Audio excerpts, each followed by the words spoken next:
pamamagitan ng demokratikong proseso ng pagpili ng leader, ako ay nahalal bilang Federation President upang pamunuan at katawanin na aming samahan. Ngayon itatalakayin namin ang tungkol sa Collective Bargaining Agreement o CBA, isang mahalagang kasunduan sa pagitan ng mga manggagawa at kumpanya. Sa pamamagitan nito, napoprotektahan ang karapatan ng mga empleyado at napapabuti ang kanilang kondisyon sa trabaho.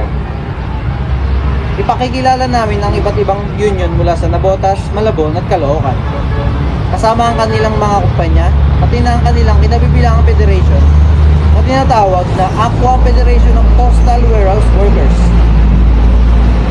Ipapaliwanag namin ang layunin, benepisyo at proseso ng CBA, pati na rin ang mission at vision at federation ng union.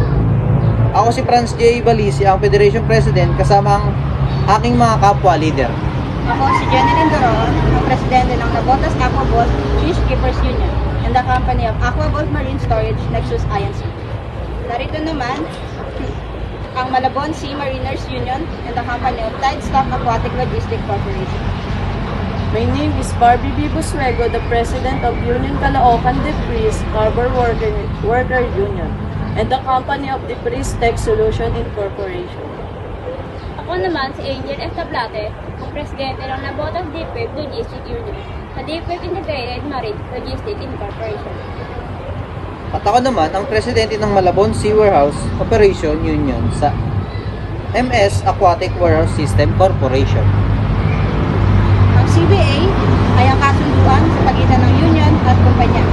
Nakasulat dito ang sahod, benepisyo, oras ng trabaho at mga patakaran.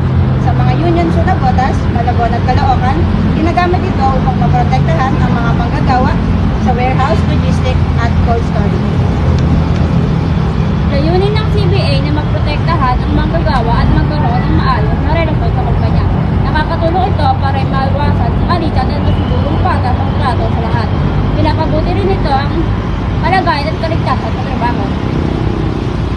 Nagbibigay ang CBA ng maayos na sahod, benepisyo at seguridad para sa mga manggagawa, para sa kumpanya, mas nagiging maayos ang samahan at nagiging produktibo ang mga empleyado. Para sa federation, nagpapalakas at nagpapakaisa sa mga union.